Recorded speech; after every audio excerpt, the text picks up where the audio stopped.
O da güzel oluyor. Geri dedim böyle. Kapattım.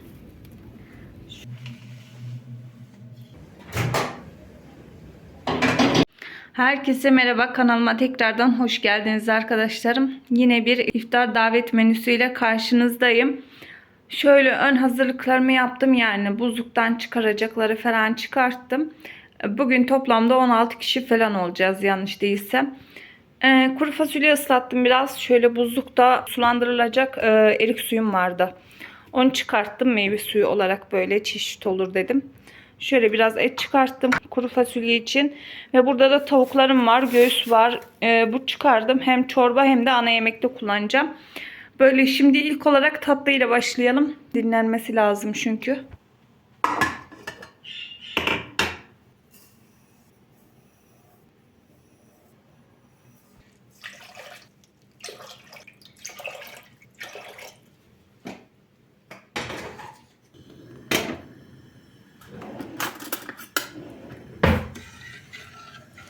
Üç buçuk su bardağı şeker, 4 su bardağı da su koydum.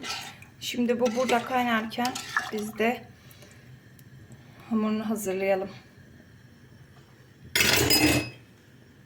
Şerbetin kaynayıp soğuması gerekiyor arkadaşlar. Tatlımız sıcak olacak.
Tatlımız tamam arkadaşlar. Şimdi bunu fırına verelim.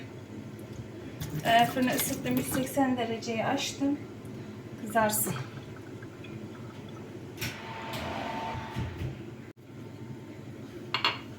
Şöyle 2 tane de portakal sıkacağım. Şerbetine ekleyeceğim bunu. Soğuduktan sonra. Böyle güzel bir aroma veriyor revaniye.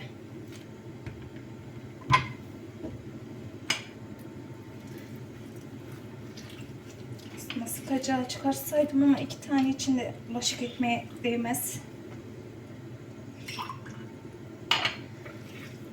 Şöyle portakal suyunu sıktım arkadaşlar. Şerbeti aktarırken süzeceğim. Şöyle kenara alayım. Şerbetim de kaynadı bu arada. 2-3 damla limon sıkıp onu kenara aldım. Şöyle patates soydum. Böyle içine oyup bunların tavuk sote dolduracağım. Şöyle çanak şeklinde bunları oyacağım. Bu arada içinde israf olmayacak. Bunu da kavurup başka zaman ya da sofra falan bir şeyler değerlendireceğim, yani çöpe gitmiyor. Şöyle tatlı kaşığı yardımıyla ben soyuyorum. Yalnız patateslerim benim bayağı ufakmış. En irilerini seçtim ama artık yapacak bir şey yok.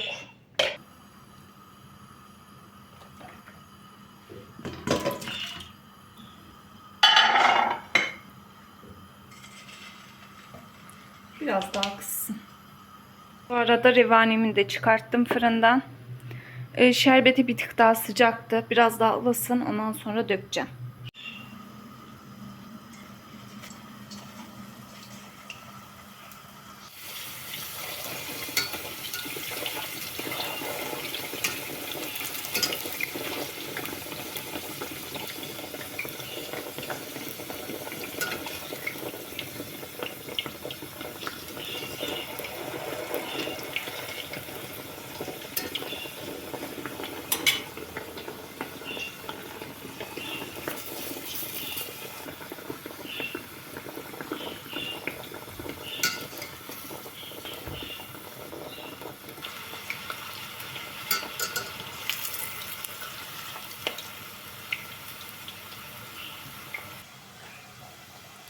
tatlımızın şerbetini verelim.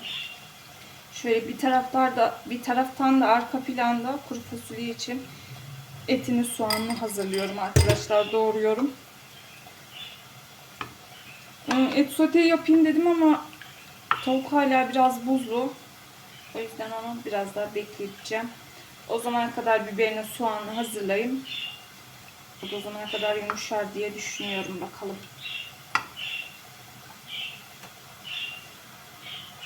Şimdi ben bunu balkona alacağım. Orada böyle 1-2 saat dursun. Ondan sonra üzerine streçleyip buzdolabına kaldıracağım ama ondan önce süslemesini de yaparım. Tamam, böyle bunu kaldıralım şimdi.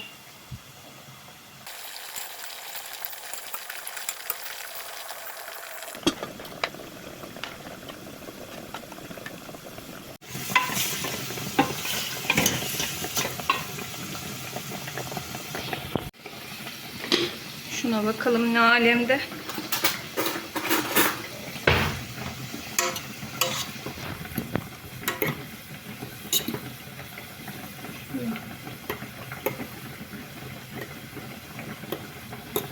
Dakikada haşlansın. Tamam, bu da olmuş. Bir taraftan da şöyle kuru fasulyemin etini kavuruyorum arkadaşlar. Patatesler de az kaldı. Bir borcam doldu. Şöyle ikinciye koydum buraya. Şu olmuş, hatta alalım bunu.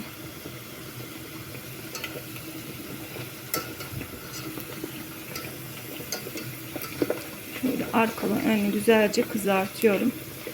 Zaten içerisine et sütü koyacağımız için fırında az bir süre kalacak. Onun için patates çiğ kalmasın. Kuru fasulyelerimi de şöyle ıslatmıştım. Kaç bardak ıslattım? 4 bardak ıslattım yanlış değilsem. Ya 3,5 ya 4 bardak ıslatmıştım ama 4'tü büyük ihtimal. Böyle güzelce yıkadım tekrar. Soğanlarını hazırladım.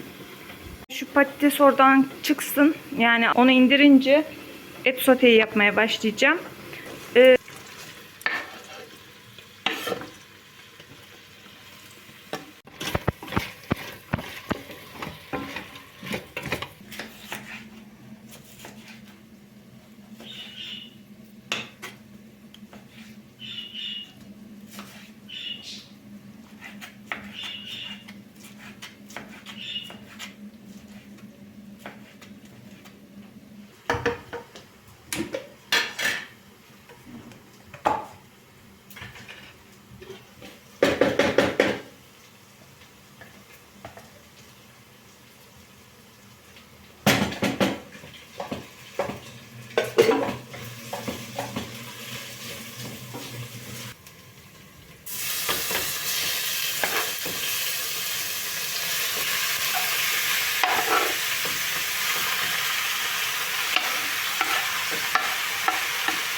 Biraz daha su ekleyelim.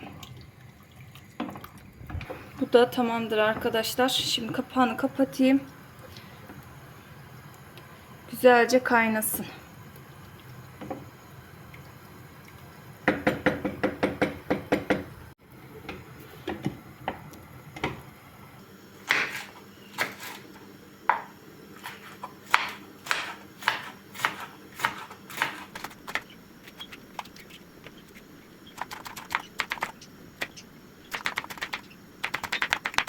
Şöyle tavuğu da 2 tur yıkadım. Ocağa aldım arkadaşlar çorba için. Şunun suyun çekmesini bekliyorum. Malzemelerini de şöyle doğradım güzelce. Çekmiş suyunu da soğanları ekleyebilirim.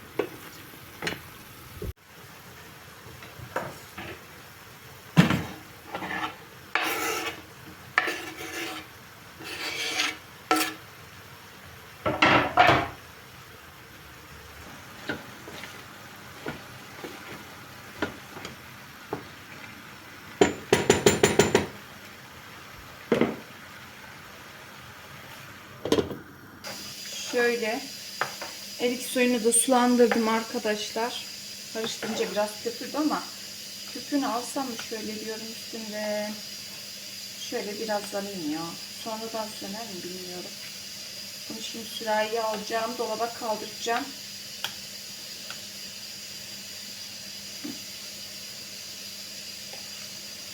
Şöyle lavabonun içinde birkaç bulaşığım var. Onları elde yıkanacakları elde yıkayacağım. Makineye yapılacakları makineye. Akşamüstü makineyi çalıştırırım. İftar saatine boş bırakıyorum. Yani boşaltıyorum. Kolay oluyor. Hemen direkt dolduruyoruz. Elimizin altı zaten bulaşık yığılıyor iftardan sonra. Öyle et soteyi tamamlayayım şimdi. Ondan sonra başka ne kaldı? Çorba için tavuk koydum ocağa. Yani kuru fasulye pişiyor. Ana yemekler tamam sayılır. Bir çorbam, pilavım var. Havuç tarator yapacağım biraz. Salata yapılacak. Biraz da fellah köftesi yapabilirim. Bakalım. Şöyle kaldı. Şuna başka bir şey alayım.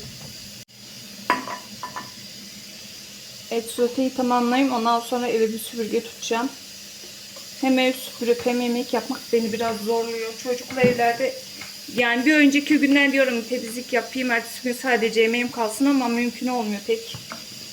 Batıyor yani. Evet, bunlar şimdi dolaba kaldırayım. Evet arkadaşlar şöyle beşamel sosumu hazırladım. O sırada bir telefon geldi. Onu açınca videoyu çekemedim. 2 bardak diyorum. 2 kaşık tereyağında 1,5 yemek kaşığı unu kavurdum. Böyle sütünü ekledim göz kararı. Biraz tuz ve karabiber ekledim. Şöyle bir kıvam oldu. Tavuk sotem de oldu. Şöyle bakın. Çok kırmızı çıkıyor telefonda. Böyle şimdi çanaklara dolduralım bunları.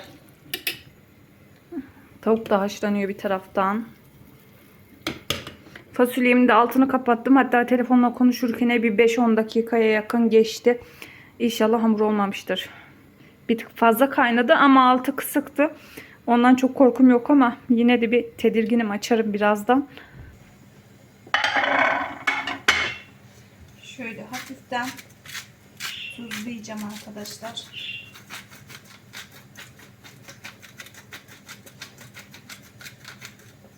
Tamam. Çok da atmayalım tuz olmasın.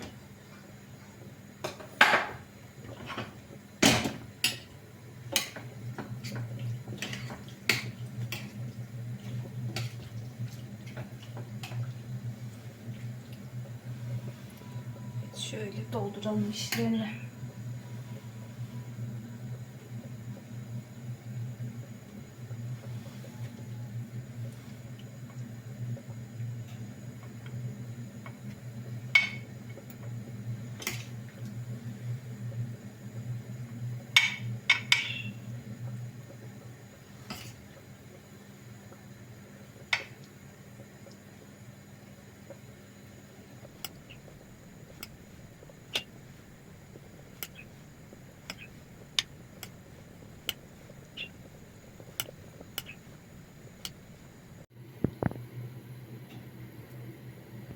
Evet.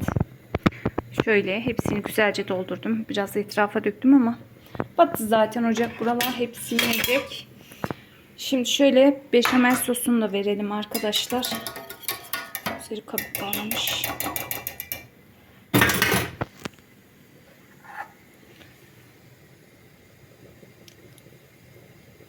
Şöyle biraz üzerlerini gezdireceğim ama kaşıkla yapsam daha iyi olacak.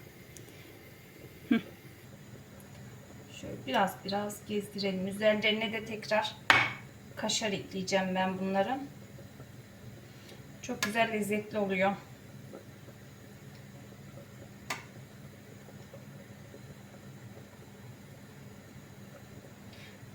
Daha önceki Ramazan'da da denemiştim. Ben geçen sene miydi? Ondan önceki sene miydi? Tam hatırlamıyorum ama bir düşündüm dedim acaba patates püresi üzerine mi yapsam tavuk sote? O şekilde de aynı bu şekilde yapılıyor. O da güzel oluyor.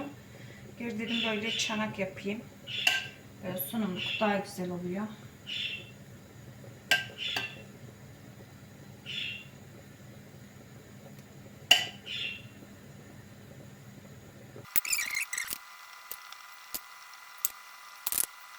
Kuru fasulyem pişti. Yalnız kabuklarını bırakmış. Niye böyle oldu? Oo, tam kıvamında. Biraz daha pişseymiş hamur olacakmış. Bakın şöyle. Tamam, bunu şimdi kapatayım. İftar saati böyle biraz soğursa tekrar ısıtırım. Şurada da patates çanak için altına böyle bir sos yaptım, salçalı. Biraz kekik, karabiber, pul biber attım. Kekik yakışır, hem tavuğa hem patatese yakışıyor. Şöyle kaşarlarını da ekledim üzerine arkadaşlar. O sosu da gezdiriyoruz tabanına. Bu da tamamdır. Kuru fasulyemiz tamam. Tatlımız tamam. Şurada artık pişmek üzere tavuk. Çorba yapılacak. Havuç tarator, pilav, salata, onlar hep akşamüstü olacak şeyler. Şimdi artık bir eve süpürge tutmam lazım.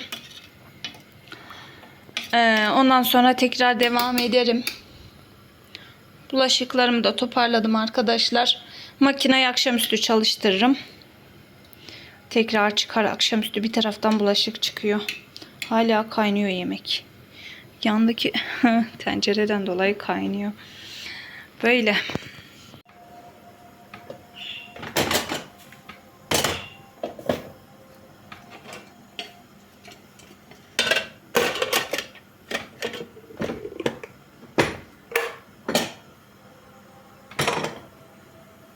Çorba için tavukları didikledim arkadaşlar. Şöyle göz kararı kavrulmuş unum vardı. Hepsini kullandım. Arabaşı çorbası yapıyorum. Bir değişiklik olsun dedim. Genelde mercimek yağıyla çorbası falan içiyoruz ya Ramazan'da. Bugün de bunu yapalım.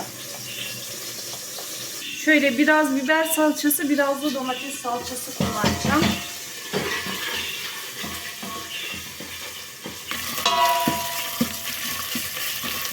Yok, haşladığım aynı tencerede yapıyorum. Dedim yeniden başka bir bulaşık daha çıkmasın.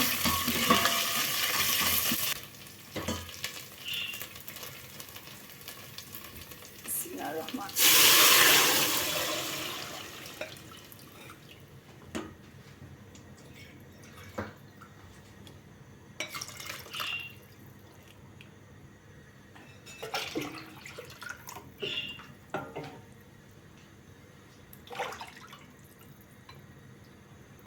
Yok, çok yapıyorum.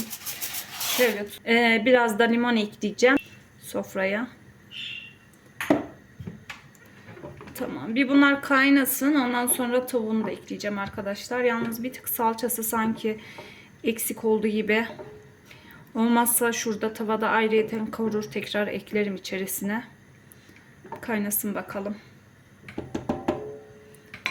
Evet arkadaşlar, saat 4'ü 16 geçiyor. Çorbam pişti. Şöyle temiz tencereye alayım dedim. Temiz temiz dursun. Onun eli yüzü çok batmıştı. Bir de tavuğunu da haşladım ya. Şöyle dibine çökmüş. Böyle çorbamız. Ilımış biraz. Ocağı sildim. Ondan sonra makineye bulaşıkları attım. Makine yıkanıyor.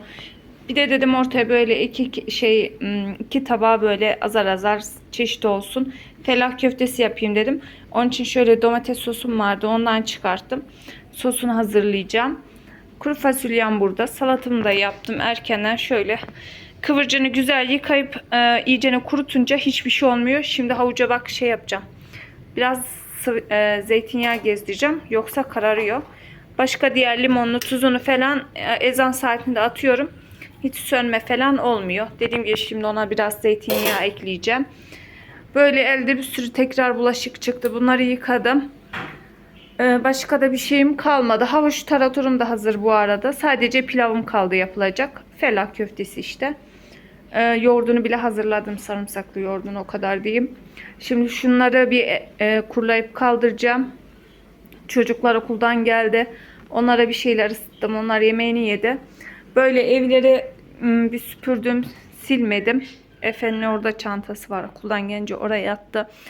Şöyle silmeye gerek duymadım. Çok fena gözükmüyordu. Yani temizdi. Havada kapandı. O halı üstünü çıkarttım. Ne olur ne olmaz. Yemek yemeden önce onu sereceğim. Onun üstüne sofra bezini sereceğim. Kalabalık olacağız. Buraya sığmayız. Yine burada da çocuklara mı kurarım bilmiyorum. Oturan olur. Yere sığmamız zor yani. Öyle şimdilik.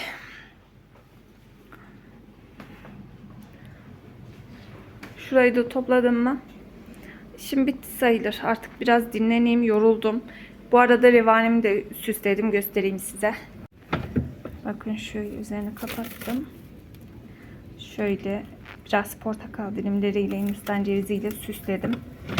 Böyle patates çanam da burada. Onları iftar saatine yakın bir yarım saat 40 dakika kala bunu fırına veririm.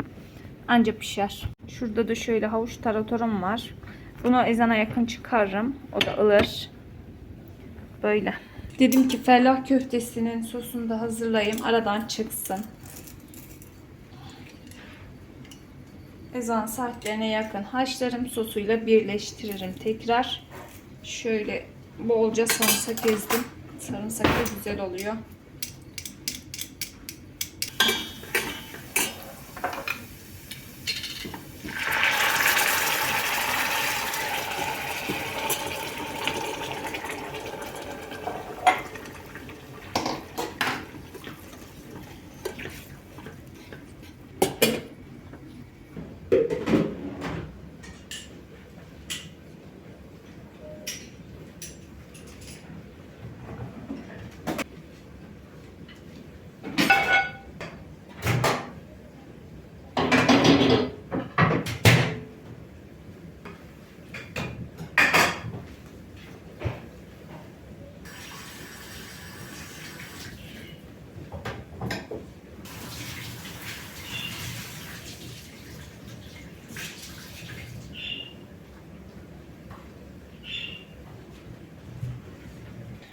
Çok az bir biber salçası koydum.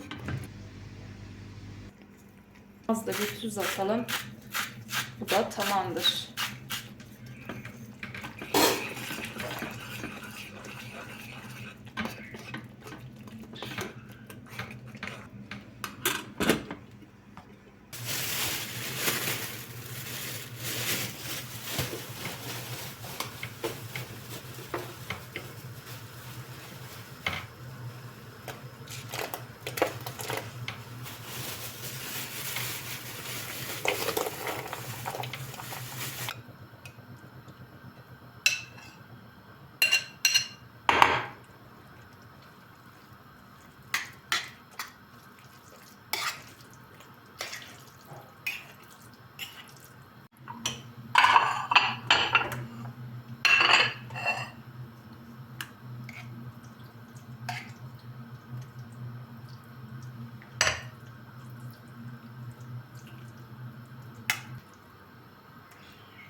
Düşünsene annem Ramazan'da bir gün bir kere de bütün herkes çağırıyor.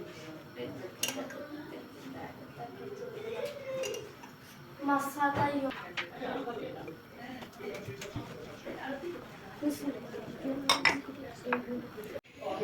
Yemeklerim hazır. Şöyle sizlere bir göstereyim. Patates fırında arkadaşlar. Şöyle çorbamız. Kuru fasulye. Altlarını açtım, ısınıyor. Onlar biraz soğumuştu.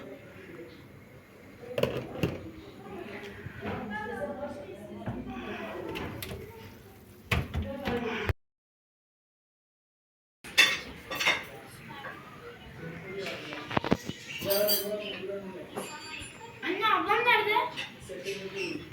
Bilmiyorum ki uzandı mı?